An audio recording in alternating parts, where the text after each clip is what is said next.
श्रावण महिन्यातील चौथा सोमवार हे शिवभक्तांसाठी अत्यंत पवित्र मानला जातो। या मंगलदिनी महाराष्ट्र राज्याचे लोकप्रिय कार्यकुशल उपमुख्यमंत्री आणि शिवसेना पक्षप्रमुख नामदार एकनाथभाई शिंदे साहेब यांनी श्री क्षेत्र भीमाशंकर या ज्योतिर्लिंगाच्या दर्शनासाठी भेट दिली। साहेबांनी सकाळी भीमाशंकर मंदिरात विधिवत पूजा अर्चा अभिषेक करून भगवान श्री भोलेनाथाचे मनोभावी दर्शन घेतले। या प्रसंगी त्यांनी भगवान शंकराच्या चरणी प्रार्थना करताना राज्यातील बळीराजावरील संकट दूर व्हावे, महाराष्ट्र सुजलाम सुफलाम व्हावा आणि सर्व समाज घटकांना सर्व सुख समाधान आनंद लाभावा अशी मनोकामना व्यक्त केली। पूजनानंतर भीमाशंकर देवस्थान ट्रस्टच्या वतीनं उपमुख्यमंत्री एकनाथ शिंदे यांचा सत्कार करण्यात आला। त्यानंतर त्यांनी मंदिर परिसरात उपस्थित मोठ्या संख्येनं आलेल्या भक्तगण आणि स्थानिक नागरिकांशी संवाद साधला। यावेळी वातावरण हर हर महादेवच्या गजराने उत्साह आणि दुमदुमून गेलं। या कार्यक्रमाला शिवसेनेचे अनेक मान्यवर पदाधिकारी कार्यकर्ते मोठ्या संख्येनं उपस्थित होते।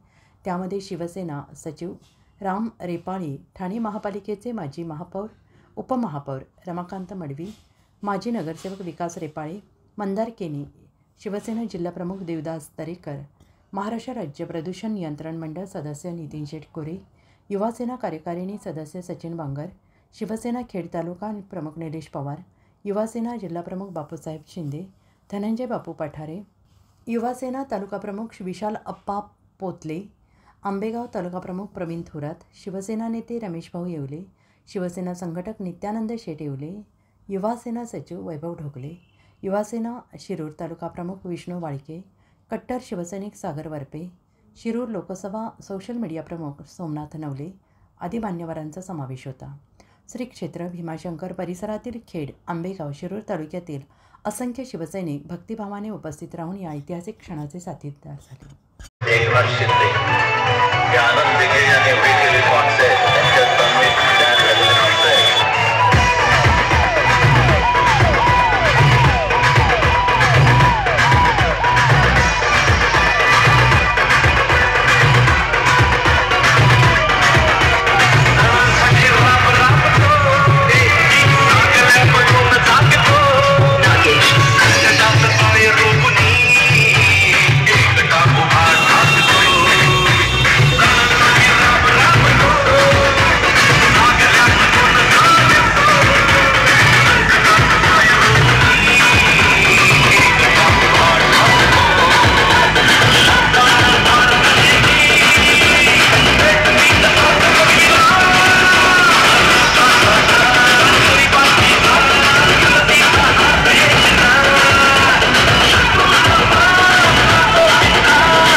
गावकरी.com मेल आयडी आहे akl.gawkari@gmail.com।